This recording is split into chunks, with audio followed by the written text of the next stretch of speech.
اللہ سبحانہ تعالیٰ نے استعانت کے لیے، دیکھیے آپ جب سورہ الفاتحہ پڑھتے ہیں ایاک نعبد و ایاک نستعین، صرف آپ کی ہم عبادت کرتے ہیں، صرف آپ سے ہم مدد چاہتے ہیں.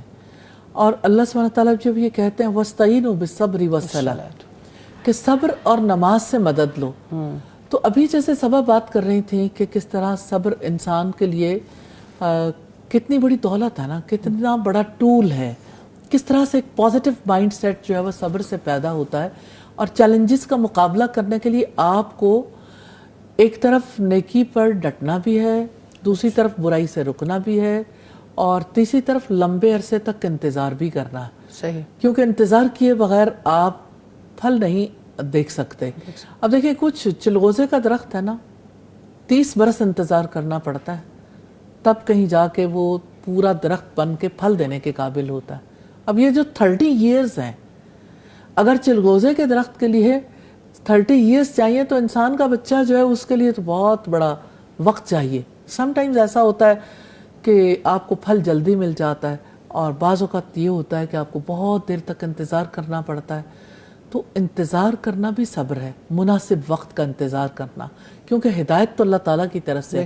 آپ کوشش کر سکتے ہیں، آپ اس کے لیے اللہ سبحانہ تعالیٰ سے دعا کر سکتے ہیں، اور اس کے مطابق جو آپ کے بس میں اپنے لیے آپ اس پر، یعنی یہ ہم نے دیکھا کہ نیکی پر ڈٹ جانا اللہ سبحانہ تعالیٰ کی توفیق کے بغیر ممکن نہیں ہے.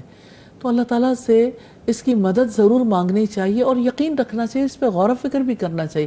لا حول ولا قوت الا باللہ. جہاں تک صبر کے ذریعے مدد مانگنے کا تعلق ہے، اللہ سبحانہ تعالیٰ کی مدد کے بغیر صبر کرنا ممکن نہیں ہے. اس کے لیے راستے بھی اللہ تعالیٰ آسان کرتے ہیں، اور ہدایت اللہ تعالیٰ ہی دیتے ہیں صبر کی بھی.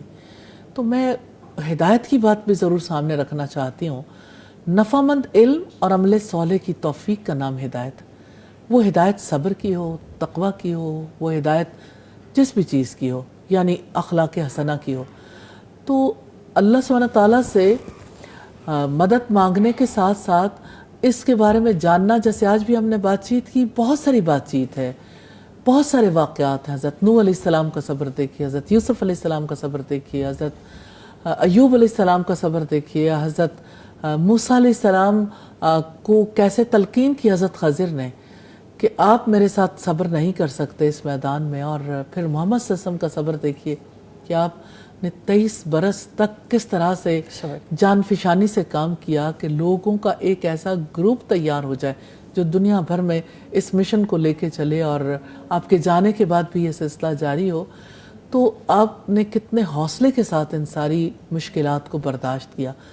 تو ایک تو صبر ہے، اور دوسرا نماز. صبر جو ہے نا ویسے بٹرنس ہے، تلخی کا ایک گھونٹ لگتا ہے، لیکن ریئلی سمجھ آنے کے بعد کولنس ہے. صبر کی وجہ سے تو انسان کول رہتا ہے، صبر کی وجہ سے اس کے ایموشنز آؤٹ آف کنٹرول نہیں ہوتے، اور صبر کی وجہ سے انسان کے لیے حوصلہ کرنا ممکن ہوتا ہے، صبر کی وجہ سے توکل کرنا ممکن ہوتا ہے، اور صبر کی وجہ سے انسان محاسبہ بھی کر سکتا ہے. جی. اور جو نماز ہے نا وہ کولنس ہے کہ انسان اللہ سبحانہ تعالیٰ کے آگے بار بار اپنے آپ کو سرنڈر کرتا ہے اور اس سے مدد مانگتا ہے. تو یہ دونوں چیزیں لازم و ملزوم ہیں، صبر اور نماز.